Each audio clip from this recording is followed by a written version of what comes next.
घर में मरम्मत का काम कराना था। मिस्त्री साहब को इख्तियार दे दिया कि वो अपनी मर्ज़ी से मज़दूर ले आए। मिस्त्री साहब मज़दूर को लाए तो मेरे तन बदन में आग लग गई। कोई 70 साल का बाबा सेहत से लगता था कि या तो मरीज़ है या फाकों का मारा हुआ है। कमज़ोर जिस्म, रंग पीला, एक बहुत खुला कुर्ता जो मौसम के लिहाज से बिल्कुल उलट मोटा कपड़ा था। शायद सर्दियों के कपड़ों में से किसी ने पुराना कमीज़ दे दिया हो, लेकिन चूँकि इख्तियार मैंने खुद ही दिया था, इसलिए ना मिस्त्री साहब को कुछ कह सका ना बाबा जी को। बाबा जी जहाँ काम कर रहे थे वहाँ हवा का गुजर नहीं था। बाबा जी पसीने में शराबूर, ऊपर से मोटे कपड़े की कमीज़। बोले, साहब जी पंखा नहीं है, ज़रा पंखा ही इधर लगा दें। मैं तो पहले ही जल भुन कर बैठा था। मेरा गुस्सा भड़क उठा। एसी ना लगवा दूँ? मेरे तेवर देखकर बाबा जी खामोश हो गए। मिस्त्री साहब ने आहिस्ता आवाज़ में कुछ कहा और बाबा जी ईंटें साफ़ करने लगे। बाबा जी को जब प्यास ने सताया तो उन्होंने मुझे नहीं बताया। मिस्त्री साहब ने मुझसे पानी मंगवाया और बाबा जी ने पिया। तब मुझे अपनी हमाकत का एहसास हुआ। बाबा जी के लिए दिल पिसज गया। न जाने क्यों बाबा जी से हमदर्दी होने लगी।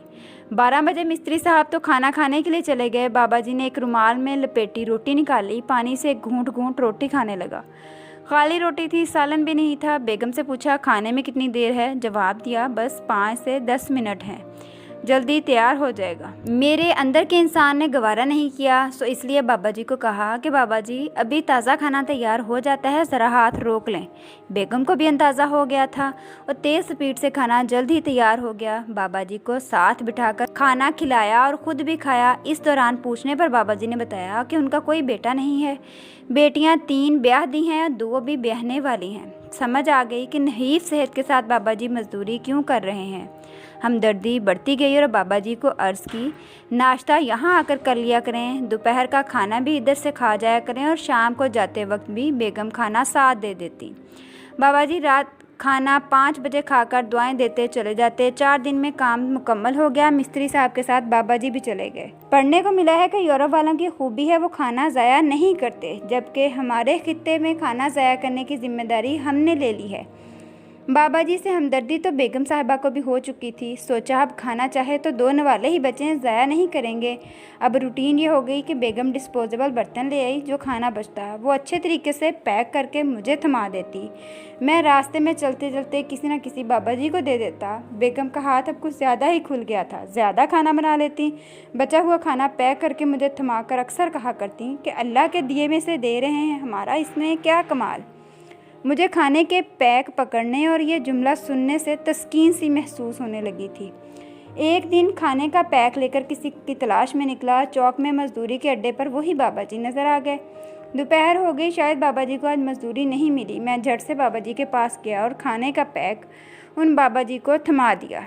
8-10 मजदूर और भी वहाँ मौजूद थे। बाबा जी की तरफ लपके और मुतालबा करने लगे कि इसमें से हमें भी दो। बाबा जी को मेरे खाने से गोया बहुत प्यार था। उन्होंने वो खाना अपने पहलू में दबा लिया और किसी को भी देने से इनकार कर दिया। अब मज़दूर तो भूखे भेड़िए की तरह बाबा जी को नोचने लगे। 2 ने टांगें पकड़ी, 2 ने हाथ काबू किए। 2 मज़दूर खाना छीनने में लग गए।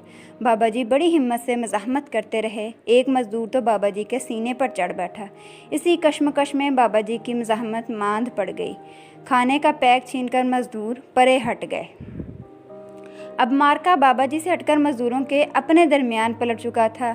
छीना झपटी में खाना बिखर गया। लोग ठंडे होकर एक तरफ को हट गए, गोया वो सब खाना खाकर सैर हो चुके हों।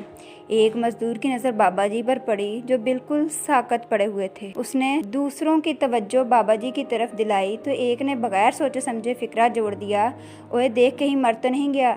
ये फ़िक्रा बिल्कुल निशाने पर बैठा था। बाबा जी वाकई अगली मंजिलों को जा चुके थे। मैं बुत बना ये सारा माजरा देख चुका था। मेरे सामने बाबा जी की लाश पड़ी थी। मैं ये न तय कर सका कि लाश उस मजबूर और बेबस बाबा जी की थी या मेरे उस खाने की जो मैंने बाबा जी को थमाया था। यकीनन ये रोटी ही की लाश थी। उम्मीद है आपको ये कहानी पसंद आई होगी। अगर आप इस चैनल पर नए हैं तो हमारे चैनल को सब्सक्राइब करना ना भूलें। उसके साथ ही बेल आइकन भी प्रेस कर लें ताकि आपको इस तरह की तमाम इखलाकी उर्दू कहानियों का नोटिफिकेशन बर वक्त मिल सके। Thanks for watching. अपना ख्याल रखिएगा। अल्लाह।